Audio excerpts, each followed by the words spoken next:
নমস্কাৰ। অহা 4 তাৰিখে বিধানসভা নিৰ্বাচনৰ ৰিজাল্ট দিব, ভোট গণনা হ'ব আৰু বিৰোধী নেতৃত্বত ৰাইজৰ দল, কংগ্ৰেছ, জাতীয় পৰিষদৰ নেতৃত্বত এইবাৰ বিৰোধীৰ চৰকাৰ হ'ব। অহা 4 মে' তাৰিখটো অত্যন্ত এটা গুৰুত্বপূৰ্ণ, এটা ঐতিহাসিক দিনৰূপে পৰিগণিত হ'ব।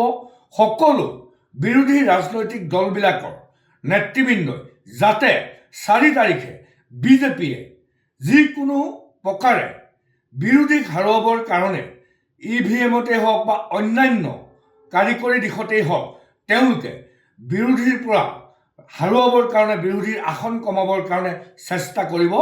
আমাৰ বিৰোধীৰ প্ৰতিটো ৰাজনৈতিক দলৰ নেতৃবৃন্দই, কৰ্মীসকলে অহা 4 তাৰিখৰ দিনটো ৰাতিপুৱাৰ পৰা ৰাতিলৈকে হাৰক বা জিকক কেণ্ডিডেটজন চাৰ্টিফিকেট নোপোৱালৈকে আমি অহা 4 তাৰিখৰ দিনটো গুৰুত্বপূৰ্ণভাৱে দায়িত্ব সহকাৰে আমি কামত লাগিব আৰু নিশ্চিতভাৱে এইবাৰ যুৱ প্ৰজন্মই, এইবাৰ অসমৰ সকলো স্তৰৰ মানুহে বিজেপি, RSS সাম্প্ৰদায়িক নৈৰাজ্যবাদী চৰকাৰখনক বিদায় দিব। ধন্যবাদ। নমস্কাৰ। অহা 4 তাৰিখে বিধানসভা নিৰ্বাচনৰ ৰিজাল্ট দিব, ভোট গণনা হ'ব আৰু বিৰোধী নেতৃত্বত ৰাইজৰ দল, কংগ্ৰেছ, জাতীয় পৰিষদৰ নেতৃত্বত এইবাৰ বিৰোধীৰ চৰকাৰ হ'ব।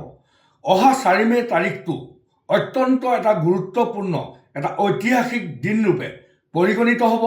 সকলো বিৰোধী ৰাজনৈতিক দলবিলাকৰ নেতৃবৃন্দই যাতে 4 তাৰিখে বিজেপিয়ে যিকোনো প্ৰকাৰে বিৰোধীক হাৰুৱাবৰ কাৰণে EVM-তে হওক বা অন্যান্য কাৰিকৰী দিশতেই হওক তেওঁলোকে বিৰোধীৰ পৰা হাৰুৱাবৰ কাৰণে, বিৰোধীৰ আসন কমাবৰ কাৰণে চেষ্টা কৰিব।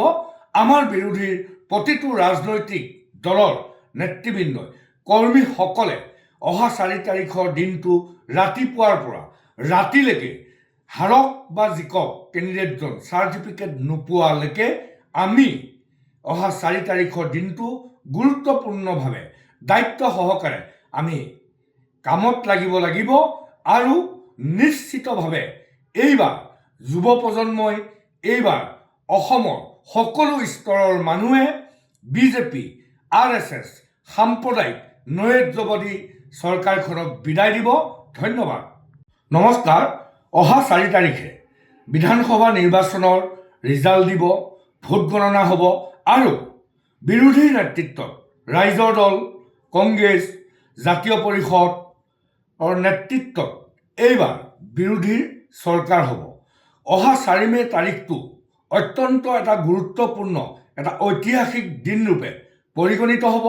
সকলো বিৰোধী ৰাজনৈতিক দলবিলাকৰ নেতৃবৃন্দই যাতে 4 তাৰিখে বিজেপিয়ে যিকোনো প্ৰকাৰে বিৰোধীক হাৰুৱাবৰ কাৰণে EVM-তে হওক বা অন্যান্য কাৰিকৰী দিশতেই হওক তেওঁলোকে বিৰোধীৰ পৰা হাৰুৱাবৰ কাৰণে, বিৰোধীৰ আসন কমাবৰ কাৰণে চেষ্টা কৰিব।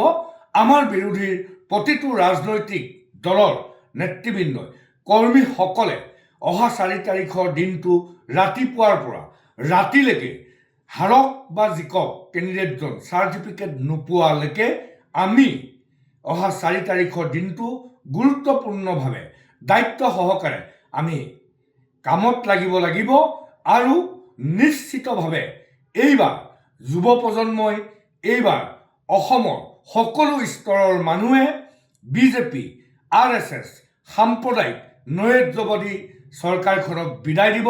ধন্যবাদ।